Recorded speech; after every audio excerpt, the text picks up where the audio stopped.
Hey, what's up, everybody? Welcome back to Brainwash to be Broke, the show where we expose all the lies, all the beliefs, all the scripts, the programming that we've been taught since our young age, and what is truly possible. And today we are here with another amazing guest. I'm really pumped to have Hans here. He is basically a mentor and a psychotherapist with over 3 decades of experiences guiding wealthy individuals towards more purposeful, fulfilling lives. So this conversation is going to be a lot about like the true possibility, what we can actually accomplish with the mindset and so on. So I'm super pumped to have him here and have this conversation. And before we jump into the actual episode, I would love to hear, for those who don't know you, like what is the thing, like what is the like your claim to fame? Well, my both my parents were very dynamic people, but both my parents also had some pretty serious dysfunction that they grew up in, and then they both battled addiction in their adult lives. Mm. And my father passed away when I was 25, and he had a lot of life left to live. My mother lasted another 15 years, but both of them died, I imagine, insecure and sad about the things that were kind of gripping them at the end. And I got curious, like, how do you live a life where you're pursuing excellence, you're pursuing success in whatever way that you define that, but it doesn't chew you up and spit you out, it doesn't kill you. Mm. And so, for me, the curiosity, I've always loved people. I've always wanted people to have a great life and be the best that they could be. And then I was just finding a way to do that that was a professional setting, and that was also transformative in nature because I'm not interested in just the emotional part or just the mental part. I like want the whole human being and the core of who we are. So I'm super excited to talk to you as well, Adam, and very glad to hear. My claim to fame is I live what I talk about, and I've inspired thousands of people to either do what I'm doing. I train people to do this, but also to live what they're talking about and people to get on their path. What is their purpose? What is their gift? What's the core values, core principles in their life, and how do they strip away all of the things that happened to them in childhood or the beliefs that they were Mm. indoctrinated into, and how Yeah. do they design a life? How do they recreate the recreate the fabric of their life? Yeah, this is it's really interesting that you decided with all with all the struggles and so on, that the path actually, like your path's going to lead into mindset, like helping people and so on with this type of problems, right? Because like it seems like that you've been it with the environment and everything what was happening around you when when you see your parents having this type of struggles, probably like had a massive influence on who you are becoming and how you want to live the life differently and what you want to do for other people, right? So it's Yes. really inspiring, and I'm really excited to have you here again. So now most of the episodes and most of the conversations, when I look at so many podcasts, um people are starting with this type of like diving straight up into a business and so on, like Right. what is like and talking about like their expertise and so on. But I Right. would love to start the podcast a little bit different, from different direction, because I always really curious about, like, with this whole success, with everything what you've done so far, like what is the true driving source for you? Like, is it something like, is it believing Jesus? Is it like God leading you, or is it something like some or higher power, or is it the freedom that you are looking for, or what is the thing that actually drives you so far? Well, if we had met 5 years ago, I would have a very different answer. Um, but today, I realize that most of my life was driven by insecurity. My father came from dirt poor nothing and built himself up. So he was a executive with a Fortune 100 company. He was in charge of a lot of people, and I got to see him be very dynamic, have a great life. I could tell that there was something missing because he was working too much or he was drinking too much. Mhm. But I was also his son, so I was worshiping him and admiring him, and I grew up my teenage years with him after the divorce, and so I got an example. Oh, so if you succeed, then you don't have to follow the rules. and you don't have to face your insecurity. And so I didn't think that that happened to me because I was not addicted to any of the substances that my parents were. Like I didn't have problems with alcohol or problems with drugs. I'm fine. And then it wasn't until the pandemic and I got depressed and I didn't get help. I didn't tell anybody what was going on with me. And I have a really core group of people who love me and support me. So for me to be that depressed and that withdrawn, um, that was new. But that depression led to some bad thinking and some bad feelings and some bad behavior. And for 16 months, I was living a lie. And my son caught me one day and he confronted me and I started to lie to him. And he said, "Dad, I'm your son. You can't lie to me." And that was a shocking moment. And I realized I'm at a pivotal point in my son's life where if I say one thing, his life is going to go one way. And if I say another thing, his life is going to go another way. And my parents didn't make that choice with me. They lied to me. They cheated. They stole. They were addicted. They were checked out and they were still functioning, but it was a lie. And so I told my son the truth. And my son said, "Okay, you've got till Friday to tell my mom." And I said, "Sweetie, I'm going to hang up the phone. I'm going to tell her right now." And my wife was devastated and she packed up and drove away. And that was the longest 10 minutes of my life. I looked around at everything I had, the house at the beach, the Range Rovers in the driveway, friends, family, everything working, career, and it was all going to disappear. And there was a part of me that I had never met before. And that part of me was a very deep, dark place. And it said, "Congratulations, Hans. You made it. You Mm. finally got here. Good job. We're going to get rid of everything. We're going to move to a city where no one knows us. We're going to get a really nice apartment. We're going to get a really nice car. And then we're just going to date and have sex for the rest of our lives." And I thought to myself, you've had 62 years to come up with a plan B, and that's the best we can do. Like, that's it? That's your big plan? And moments later, my wife called me and she said, "I'm 98% done with you." And I said to her, "Would you be willing to talk about the 2%?" Mm. And she said, "Yes." And so she created a weekend intensive with a couple of therapists. And out of that weekend, I got clear that I had problems that I need to re-educate myself about. So they handed me 5 books. They suggested 3 programs for me to get involved in. And I said, "Who does 3 programs at the same time?" And they said, "Nobody we know, but you should." So I did. And that began the next 2 years of my life, which was a radical healing of a deep, deep insecurity that I didn't even know existed. My son stopped talking to me for 6 months. And I understood why he did that. That was very difficult for me. I wrote him a letter every week. My therapist said, "Write him a letter every week, but don't ever send it to him." So I have a box of letters somewhere, the ravings of my crazy mind. And my wife and I began to work on coming back together. And we're now 3 years later. My son and I have a great relationship. Um, he pulled me aside the other day and he said, "I don't like what I'm seeing." And I said, "I don't know what you're talking about." And I described my life and my commitments. And he said, "Great, I believe you." So we didn't have to go into all the details of what his suspicions were. So he has faith in me. He believes me. We have a good relationship. My wife and I are at a level of our marriage. We've been together 37 years that we've never been before.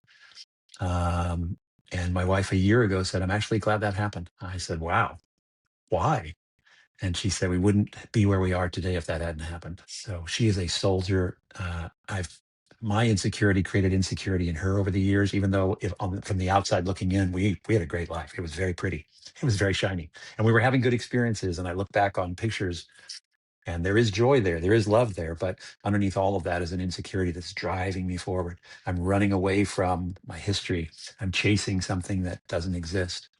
And I'm helping people have a great life and thinking that I have a great life as well. But until I got at that core fear, yeah, it was a bit of a facade, and I was making a difference in spite of myself rather than in concert with myself. And so today, you ask me what drives me. Um, I am not driven.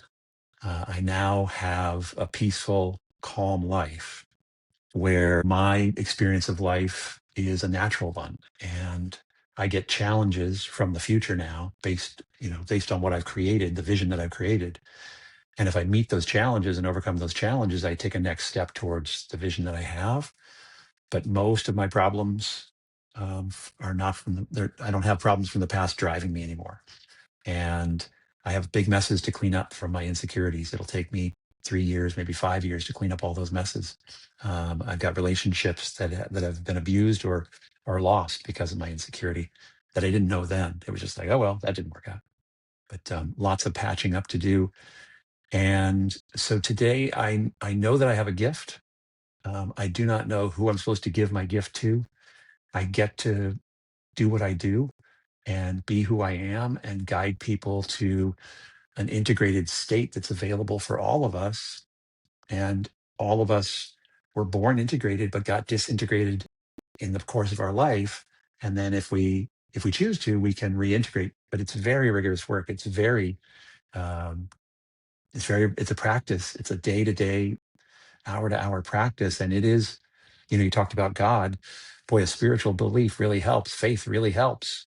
But even if nature is your God, or you just are here today, why not be the best version of yourself? Why not take apart the stuff from the past and get present and realize your purpose and go for a life that has that deep meaning and that deep connection that's available to every human being. When was the That was a when was the lot.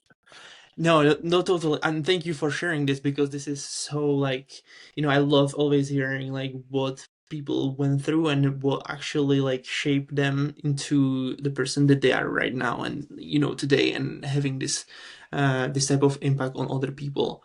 And so thank you for sharing it. But I'm really curious, like when it comes to,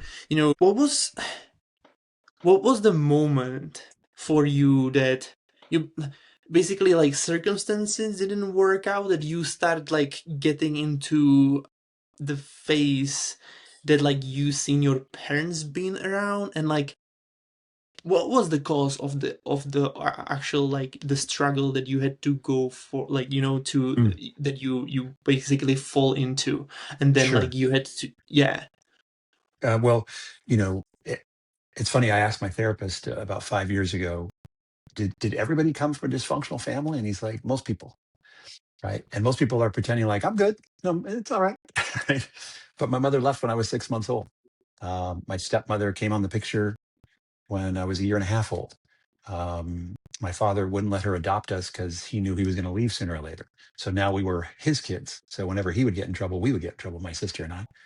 She had two more kids right after that with my dad. So she's got four kids and a husband who's gone, alcoholic, workaholic, womanizer.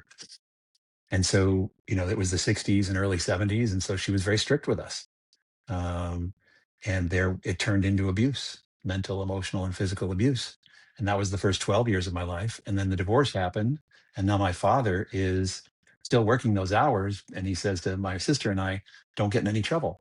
But we basically have the whole day free. Like we're running our own lives. And my sister was 2 years older than me. My sister basically got her childhood hijacked. My stepmother said, "You're the co-parent," and then my father said, "You're the parent because I'm gone." Um, and so she tried to parent me, but she's my sister. Like I'm resisting her, and didn't get involved in drugs or alcohol. But my sister figured out how to fake my father's signature, and I think we were absent 172 days one year from school, from junior high school. And they finally called my dad and said, "You just signed another excuse slip." And he's like, "Yeah, my kids were sick." They said, "Well, that's 174, right?" And he said, "I didn't sign 174 slips." And he had to sit us down and say, we're both very bright. My sister and I are both highly intelligent. And we were bored. And so we would just do anything but go to school. So when I was What what 15, what sorry, go ahead. what was the reason? What was the reason for that, actually? Like, did you didn't like the school at We all, were or just was it bored. It like, was just boring. We both what? both my sister and I were mentally gifted minors. Yeah. We were very smart, and they just didn't have advanced curriculum. Plus, Mhm. for me, I'm not sure. I don't want to speak for my sister, but for me, nobody was addressing my inner world. Nobody was saying, "How you doing, Hans? This seems like a tough history. How are you Mhm. doing?" And there were all these expectations because I had tested really high.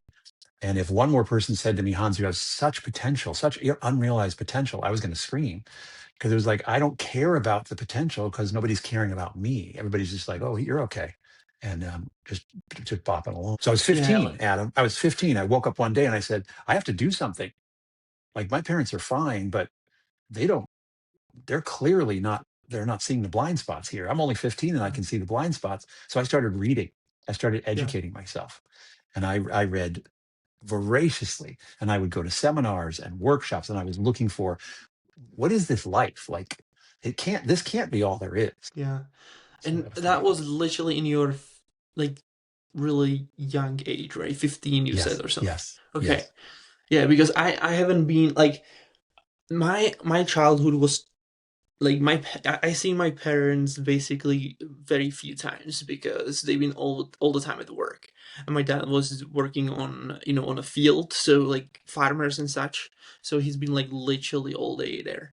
My mom was like trying to get as much money as possible, so it was literally like she was working like two jobs, and so I basically grew up with my grandparents most of the time, and seeing that basically that was like when I finished the school and so and everything. Like I've been spirit like I wasn't dumb, but I wasn't really like extremely smart. I love math, I love technology, I see the systems, I see Yes. numbers and such, Yeah. but I'm not like, I don't know, like other than math for me it was all boring. Wait, Adam. I want um to. Can I interrupt you, Adam? yeah. I want to interrupt you.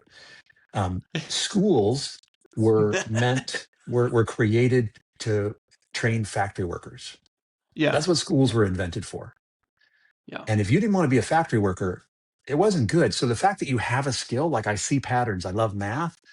Mhm. There are schools here in the United States that what you love, great, we're going to educate you in that. And then we're also going to educate you in other things, but they take the child's passion. Because I was a Mhm. passionate reader.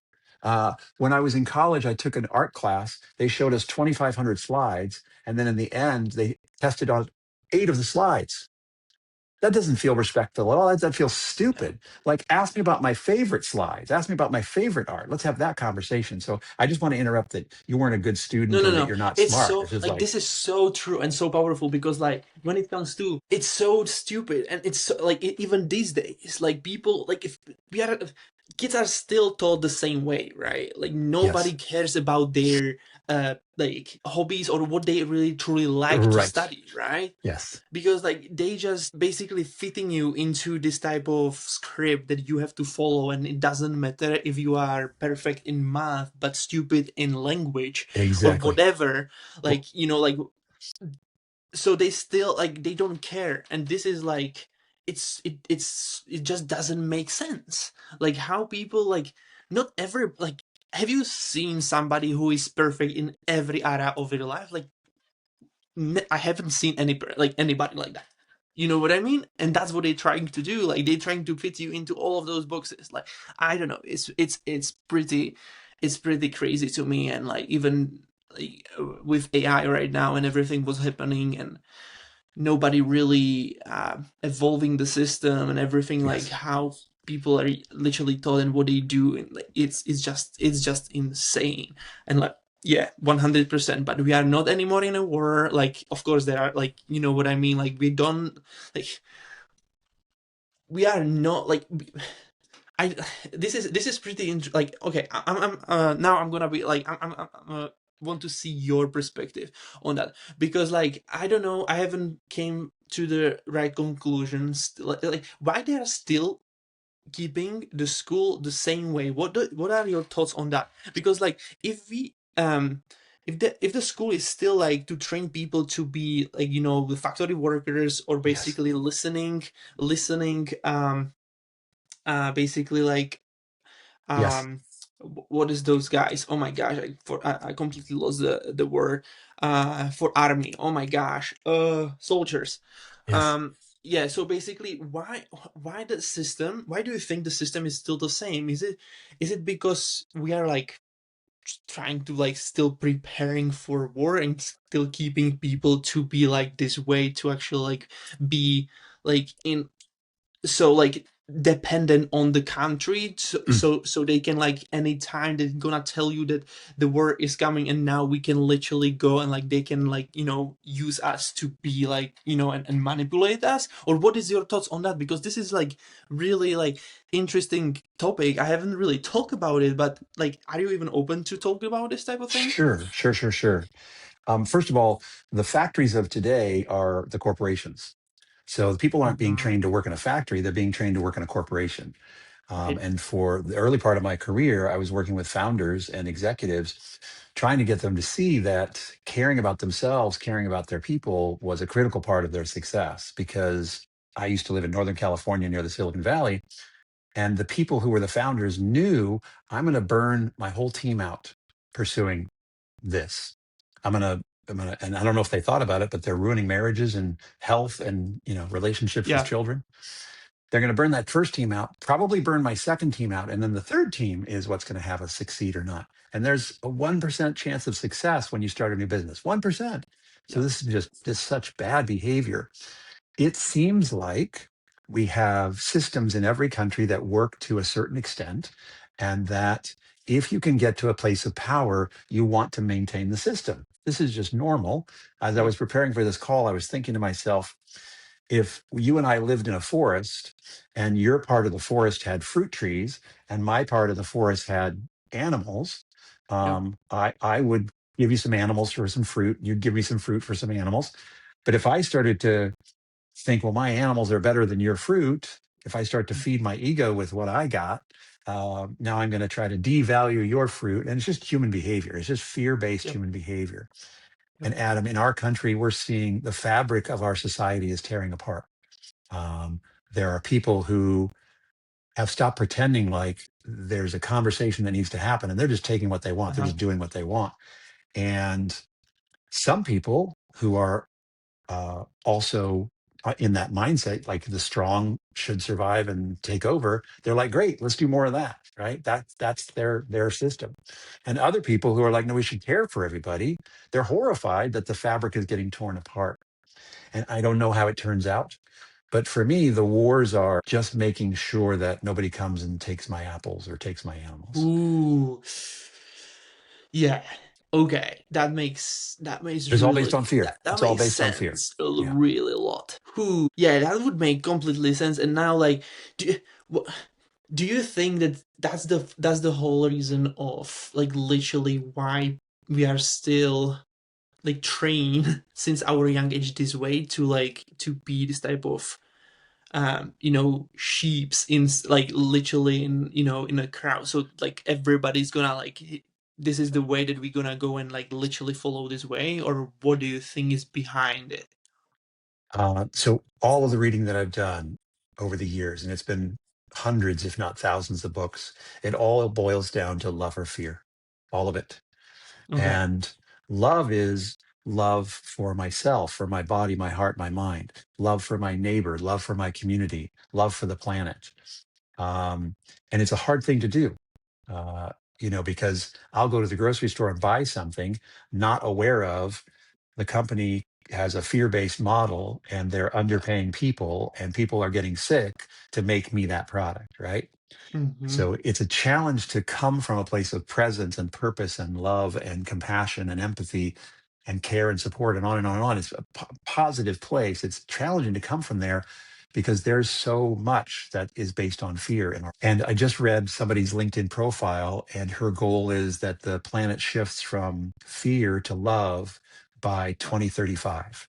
And I was Mm-hmm. like, I've been saying that for a very long time. I hope that I'm alive when the whole planet goes from fear to love. Because I'll talk to a stranger on the street. The other day, I saw a piece of bread on the ground, and a homeless person had just walked by. And I picked up the piece of bread and I ran down the street and said, hey, man, better than nothing.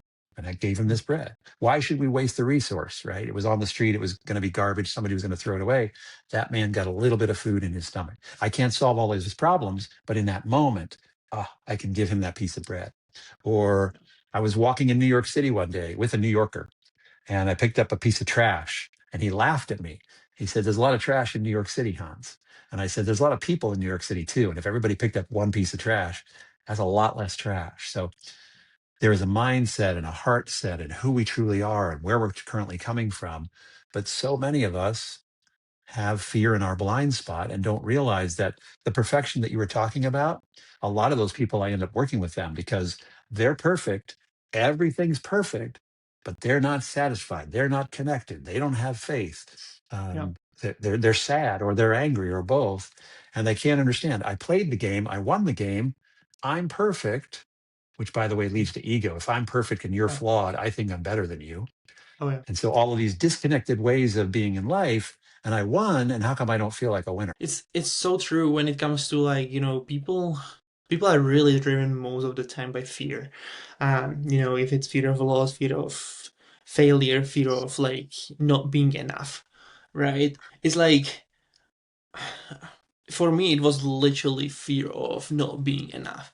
Um all the time because like I seen it like from the perspective like when I've been raised, how the way that I've been raised, like, and then like pivoting the whole like I literally left my origin country in like when I was 21 on my own and literally moved to England on my own because like I didn't want to be in that environment anymore, and Yes, I want to find a different place where I'm going to be a better human, like literally where I'm gonna be able to make a better life and so on. yes, So basically to do the shift, like when I made the shift, everything started changing at that point because also like I believe a bunch on like the environment that you are around yes, because like how much effect they need you, right? So like and I that there's gonna be another question exactly like when it comes to the environment type of thing. Did you like was it something that you had to deal with when it comes to environment in your life to getting forward like with the way that you've been operating and so on? Like did you have to um you know be really careful about the environment that you've been with those people or whatever, like what it means to you? Did you have to like make clear the boundaries and everything around yourself so like you are not like are influenced by other people or other circumstances? yes. So environment's critical, and the way that I was trained in my late 20s by a guy named Tex Johnston and Jed Niederer, they talked about environment. There's two types of environment. There's your internal environment and your external environment. Okay. And so the Mm-hmm. internal environment is conversations, thoughts, Mm-hmm. feelings. The external Yeah. environment is your physical surrounding. And so we have this idea that action equals results, but actually it's Mm-hmm. conversations, fear based or love based, plus action equals results. So a lot of people wonder, how come I can't take the action? I know what I should do. How come I can't take the action? Well, you're not maintaining that internal conversation. And then when I grew up, my mother was super strict for the first 12 years of my stepmother was strict for the first 12 years of my life. My father was gone. So my room was a mess, right? It was a total mess. My father's joke was just leave me a path between the door and your bed. So if there's a fire, I can come grab you. So the order from external, my stepmother didn't do me any good. The chaos that my father allowed didn't do me any good. And so it's taken me many years to get to a place where I can see that, okay, integrity is important, cleanliness is important, order is important, because you can't outperform your environment, neither the internal Mm-hmm. one nor the external one. But I want to back up a little bit because there's human development that we're talking about, there's childhood development that we're talking about. Normal childhood development, and by the way, Adam, this doesn't happen for very many people, but normal childhood development is you're born and you connect with your mother. And then you're connected with your mother for about 8 years. And then you disconnect from your mother in a healthy way and connect with your father. And you connect with your father till you're about 18. And then you connect with a mentor. And then once the mentor connection is over in your late 20s, you connect with God or nature or something outside of yourself. I got that connection with my birth mother, but then she was gone at 6 months. So I didn't get that connection. My father was working 12 hours a day and an alcoholic. So I didn't get that connection. I had some teachers, some mentors in my 20s. And then it took me until probably maybe 10 years later, 35, 40, to have a connection with a higher power. So a lot of the things that are supposed to create security for a child didn't happen in my childhood. Doesn't sound like it happened in yours, because you're supposed to, as a parent, create security for the child so they can discover themselves and become themselves, and then keep that in place over the years so they can step confidently out into life. I didn't Yeah. have that security. You didn't have that security. And we had to invent our life anyway, right? And so, again, I looked like I knew what I was doing. I looked successful. I sounded successful. I was making, an impact with others. That looks like there are all these things that look like success. But until I found that place of security within myself, everything was just window dressing. Everything was just a facade. And so now, finally, for the past 3 years, I have a sense of myself. I enjoy myself. I'm at peace with myself. I like spending time with myself. I don't need anything. I don't want anything. I'm grateful for everything I have. And the wealthy people that I work with, they have a lot. Like, it is very attractive, but I'm not jealous of them. They're on their path to themselves if they choose or not, but they have the same challenges I do. They have the same challenges around love and time and even money. Even though they're worth 100 million or $1 billion, they've got all the same challenges and none of the information, or some of the information, but they haven't found who they truly are and what they're truly here for. They're Yeah. following their path that was laid by their family and their family legacy, which may not be theirs. That might not be their path. And so the good news for you and me, Adam, is that awareness, transformation, recovery, presence, purpose is available no matter your money. You can find yourself, you can be yourself. And the more natural you are, the more integrated you are, the more likely you are to Yeah. encounter success, whatever success is for you.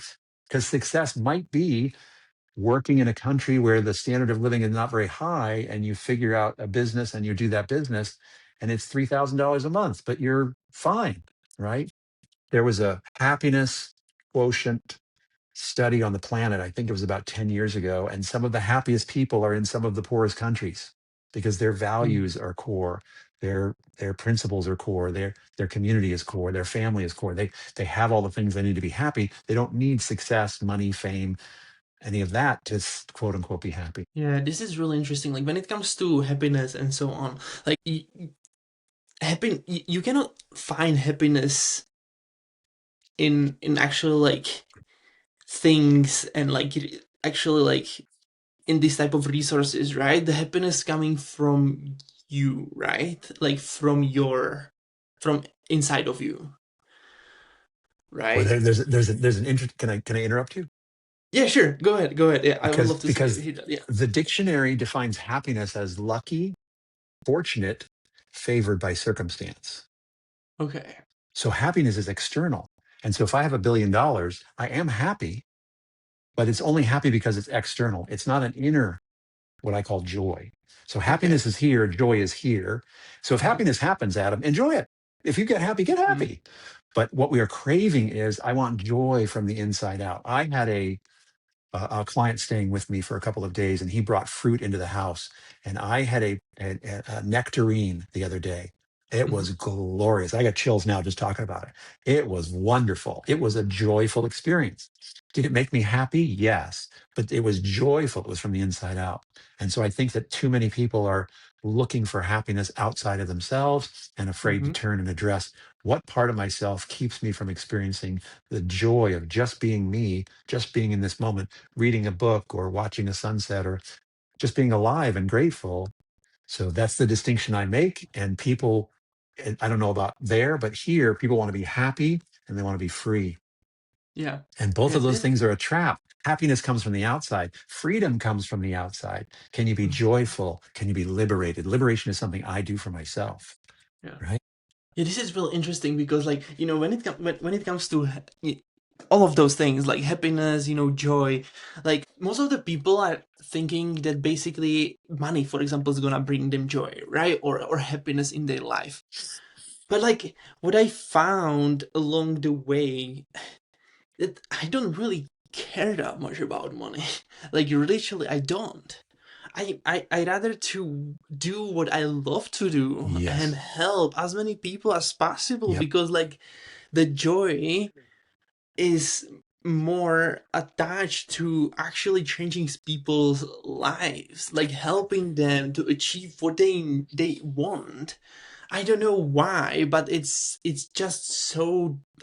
I found happiness and joy in this than actually about like in money, and Yep. like then there is the whole thing like when people are mixing up with like how money and are root of the all whole evil, and Right, like right, right, everything right. is and this Yeah, type yeah. of stuff, which is not really true. Is I would yeah, the I don't know if they read the Bible or don't, but like literally everything is about the about the love to the money, Yeah, right? It's not yeah, about the money itself. Money is yeah. just a tool, right? It's just a thing that you can like. It's literally let you to do a work or make a deal or like let you to work together with the other Yes, prospect, yes. right? Because Yeah, like this is just a tool to like make the transaction happen or something, right? yeah. But like it's not the thing that should actually make you happy. I don't know, maybe I'm just like I'm No, different, but like no, you know you're what I doing mean. fine. You're doing fine. It's like me saying from our example earlier, fruit is the root of all evil. Animals are the Yeah, root of all evil. No, no, yeah, no. They're just a way to exchange. And to me, money is a as an energy exchange. yeah, And if I chase that energy exchange, or I need that energy exchange, or I use that energy exchange to numb out, or act out, or disassociate, or somehow feed my ego, or cover yeah, my insecurity, that's what makes money not great. yeah, But money in and of itself, to me, it's just an energy exchange. And do I want to be able to exchange that energy for travel? Yes. Okay. Well, now I have to apply myself in a way that allows me to have money and save money and pay my bills and travel, right? It's whatever you're yeah, committed to. And again, if you're coming from a place of love and commitment and you're passionate about what you do, it's not going to surprise me if people want to exchange the energy of money with you for that, right? yeah, yeah, And a lot of I'm just off the phone with a gentleman, and he's very, very successful, and he's depressed, he's unhappy. And it took him 20, 30 years to get here, and I don't imagine that 20, 30 years ago he thought, I'm going to get successful and get depressed, right? yeah, But there's nothing at the top of the mountain for him, right? It's just like, oh, society says I'm successful, but I'm not happy, I'm not satisfied, I'm not fulfilled. So that has to come from the inside out. There's nothing external that can truly bring us joy. And it could be an experience. I'll grant you, it could be an experience, but it comes from within, and the work is all. It's all doing the work on the inside, so that you can have this experience of life that's available for everybody. Again, I really want to say this: everybody can be internally wealthy, right? That Mhm. there's this incredible experience that can happen inside of you. I've got a client in Austria, been working with her for about 4 months. And she said someone stopped her on the street and said, I can't believe how happy you are, how joyful you are, how vibrant you are. And that's based on the last 4 months of going from scared and exhausted to, oh, I'm me. Right. And so the Yeah, challenge is to have you be enough. There's a uh, Tom's Shoes, the gentleman who used to run Tom's Shoes. He's now doing a thing called You're Enough.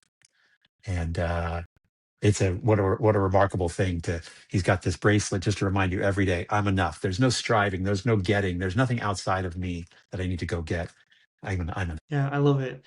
Like for I was like at the beginning, like when I joined into jump into entrepreneurship, it was like always like this type of the feeling of not being enough, like scaring to talk to people, being in front of camera, be able to even like I don't know, like tell him this is the thing that I do and stuff like this, because I'm more of the techie person, so I'm like behind the scenes rather than actually in front of the screen, right? Like or inside, like yeah, in the screen, because like I don't know, like I was always being uh this way, and then like when I actually start thinking about it and um you know um read some I read some chapters in of Bible basically, and Jesus is there basically telling us that we are already like he's telling us who we are. We don't have to be scared about who we are, how we Yeah. look, or what we do, because he already told us, and the only person that we should care about is about his opinions, not of other people, because the other people are just hiding behind their own insecurities and so on, to pushing it, like to make it to literally like trying to put you down or so on, right? So, and with the whole, like with everything that you've gone through, what was the like the major mindset, like roadblocks or like beliefs that you hold that didn't serve you? Like what did you have to like go through, like, or change the mindset the way that actually going to like serve you to the on a way where you've been heading? Yeah.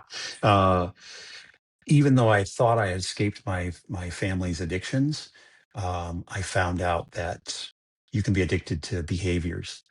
You can be addicted to money.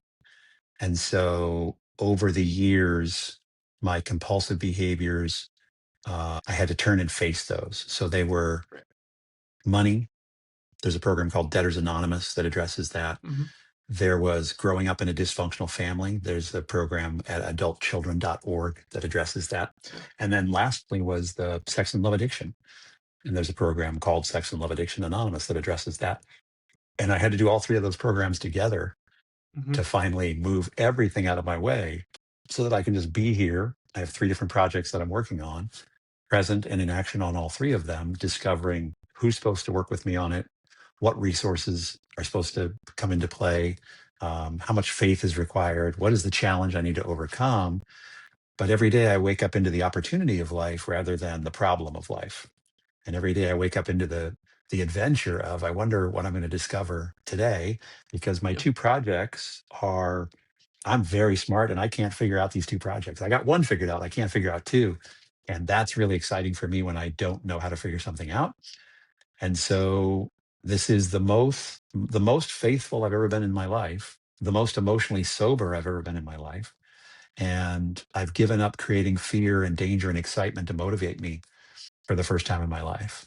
So Mm-hmm. I've been working on myself since I was 15. I'm 65 now, and my son asked me the other day, "Do you miss the old days, Dad?" And I was like, "No, buddy. I explored every inch of the old way of doing things, and if there had been success in there, I would have found it. And now I'm going to be healthy and calm and integrated and take really good care of myself every day to start my day, and I'm going to discover what comes from that." So, Well, thank you so much. I'm gonna wrap it up in here because like we are up in time. So before we wrap up, there are three rapid fire that I will usually ask people. go. So the first one is, if there would be one book that you would recommend to anybody, with some type of mindset issues, what would that book be, so they Mm, can read it? yes, it's an older book. It's called The Last Word on Power by Tracy Goss. Hmm. Um, do you have creme brulee there? The dessert? Do you eat creme brulee? Do you know this dessert? Yeah, yeah, yeah, I know. Yeah. So this book is like a gallon of creme brulee. Okay. You Okay. wouldn't eat you wouldn't eat the whole gallon. You wouldn't eat the whole thing at once because you'll make yourself sick. This book is, it's very intense. It's an easy read. Yeah, Make it through the first 80 pages. The first 80 pages are a little dry, but it's about reinvention, and it gives some really key ways to reinvent yourself. It's a good book. awesome. The second one would be, if you could delete one advice from the internet, what would you delete from the internet that doesn't serve people at all? That your filter is important. The filter thing that you've got, it's important. I have a filter on Zoom. Mine's Mhm. down to about 10%. You can put it all the way up to 100%, and I look like I'm 20 years old, right? That your filter, that you should actually, the piece of advice is that you should try to look like your filter. Love it. And if this would be your last interview you would ever done, what would you like to Mm. leave behind you, like message? That the disintegrated you and the mask, the armor, the shell that you've created that you call a life, that you can break all of that up and you can integrate and become who you always have been. There's a purity, there's an essence to you, there's a purpose to you, there's a gift that you have. You can heal that fear, that insecurity, that anxiety, and become your real self. And that is the adventure of life. I love it. Love it. This is awesome. And so thank you so much. Thank you for being here. When it comes This has been to, great too. the future that you are going towards with your business and with your personal life, how that look like, and like where people can find you also? So it's a deepening of the love, intimacy, and closeness with my wife, creating a love and romance for the ages. It's creating a secure relationship with my son and continuing to train people and mentor people, coach people to be their best. And people can find me at ontoco.com, ontoco.com. There's lots of information on there, lots of complimentary stuff you can explore. And I'm always happy to chat. That's what I've been doing for 30 years. Is I talk to whoever shows up in my calendar, and some people work with me, some people don't. But it's every week. It's exciting to see who am I going to get to talk to this week. And this week it was you. Thanks. Love it. Well, thank you so much again, and we will see you guys in the next episode. Bye.